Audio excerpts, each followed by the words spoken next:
I just want to thank Manasseh Studios for allowing us to be here and recording this video. So let's get into it. How do you feel right now?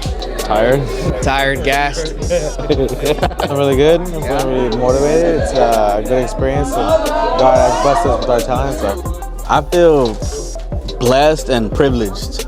I mean, just it's a privilege to be able to minister, not just, with such a big worshiper and artist like him, but anytime we get an opportunity to worship the Lord in general, it's like I'm privileged and I mean, I'm beyond blessed, bro. And you're tired, I assume. Oh, I'm really tired. Let's get to the first thing. So, first question is, what does prep look like when you're playing with an artist like this?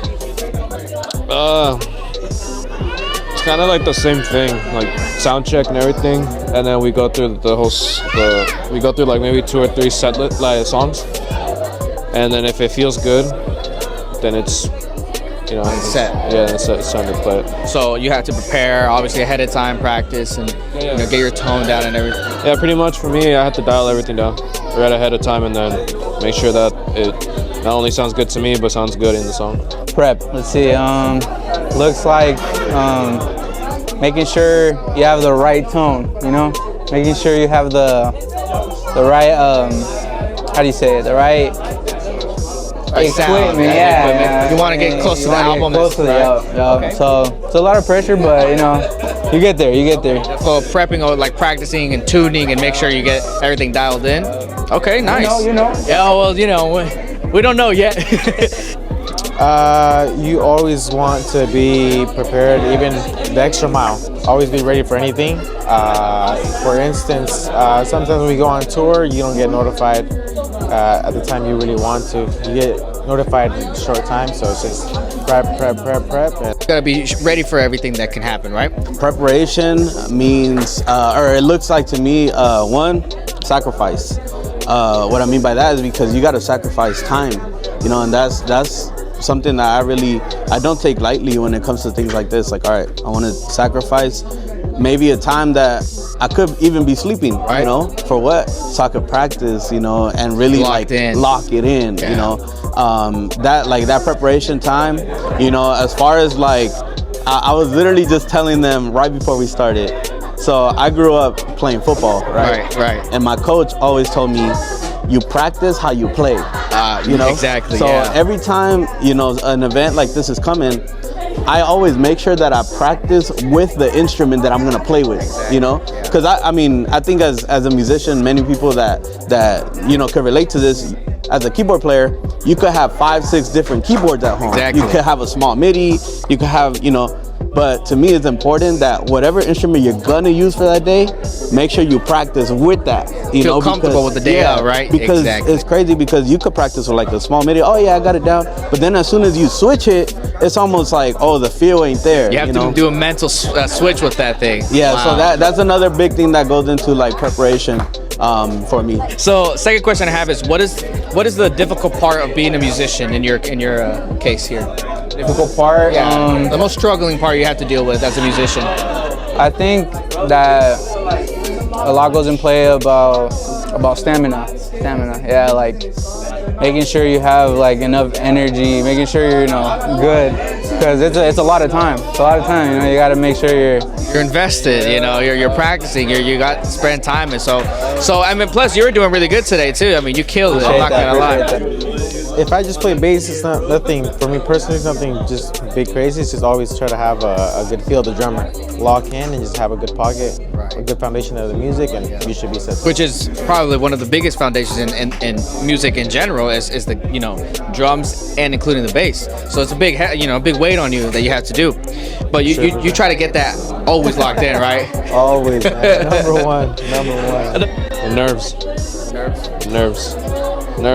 For me, it's the nerves, because one thing is I can practice and be confident for myself, but when it's in person, it's a whole different thing. And then also I think it's it could be technical failure. My board can stop working at some point. Well, you know what? And being a guitarist, you got to make sure all your pedals are running correctly and your tone, all that. Yeah, today I was very nervous because I just hooked up new pedals, so I was like, oh. You're just trying to see if anything would go bad at that point, huh? Man, so the difficult part is, I would say, is definitely worship, and when it's spontaneous. All right. You know, because Very heavy on keyboard players. Very heavy. All eyes on the keyboard player. Yeah. You're starting the song. You're expected to hit the right chords, and especially when it's worship, you know, you got that ambience. Yeah. You hit a wrong note, you're taking people out the. Exactly. You know, I think that would be probably one of the most challenging. That's why we have parts. prep, right? That's why you prep. Another question I have for you is, what is the worst advice you've ever gotten? The worst. The ones that really just hit you.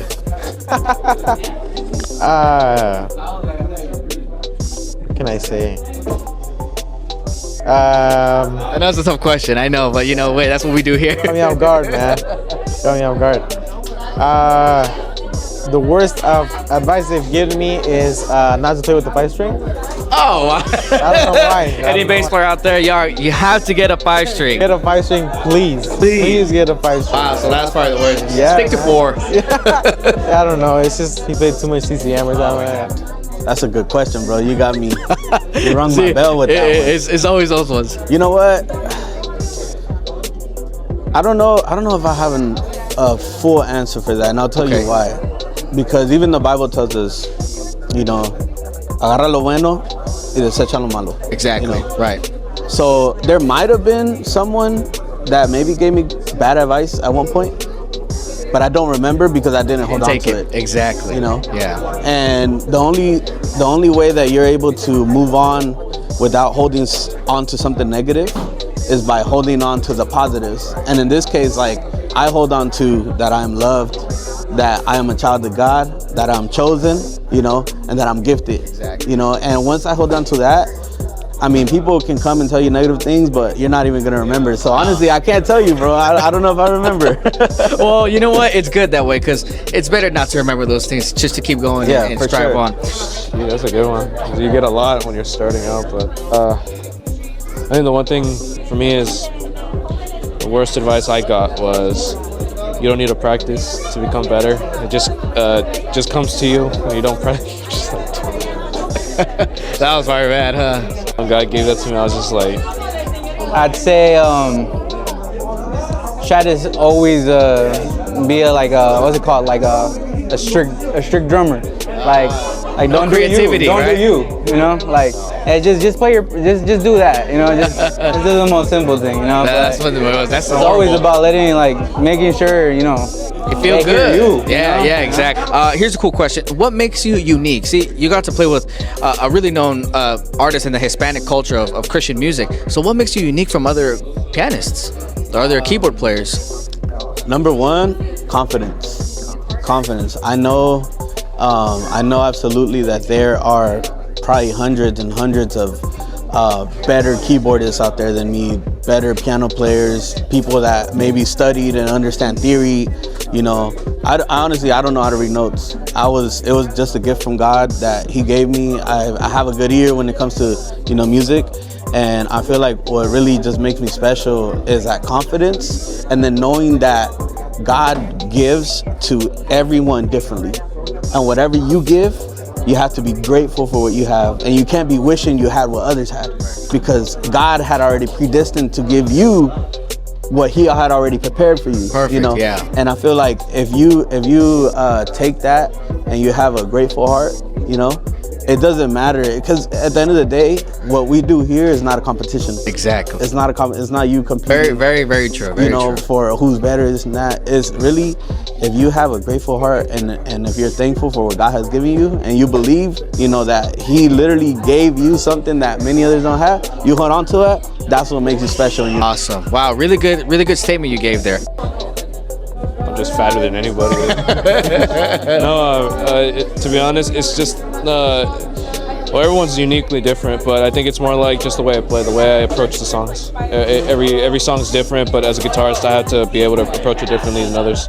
So the way I approach my sound and the way I approach how to play, it's different. I think. I'd say let's see.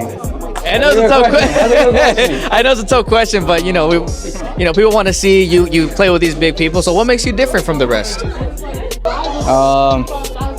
Man, that's a tough question there. I don't even know how to I'm answer sorry to that. put you on the spot. I don't even know how to answer It could that. be anything. It could be whatever your mindset on how you think about songs. I or think my work ethic. Your work ethic, okay. Yeah. Like I love making sure that everything's cool, everything's dialed in, and my mindset is always on that, Yeah. And so, I mean, we're good friends, so I know the process you take.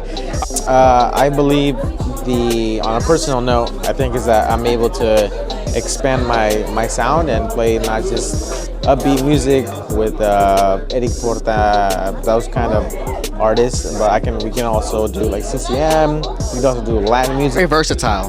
Very versatile. And you're playing and the way you express yourself through right? Okay. One last question and then we'll wrap up here. So I have, what advice would you give to yourself in the future? If you can look at the camera and say, future Jesse, what advice would you give yourself? Diet more, no. Diet more? No, I think I think for myself is to push yourself as much as you can. Like it does not matter what people say. Just keep pushing yourself. Let's see. That's also a good question. Really getting them this time. Always give it your all. Perfect. Hey man, he is a man of short words.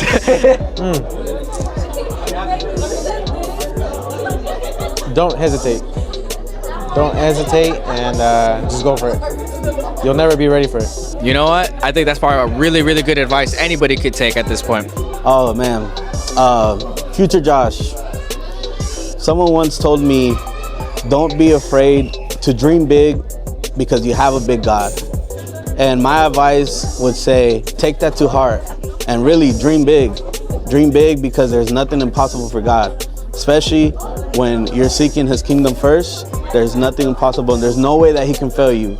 So just know that if you're serving God, if you're giving Him all that you got, there's no way that God's gonna let you down. Dream big. Well, there you go. There you guys have it. A lot of the musicians here. We thank you, Josh, for being a part of this, and thank you guys for watching, and we appreciate it. We'll see you guys next time.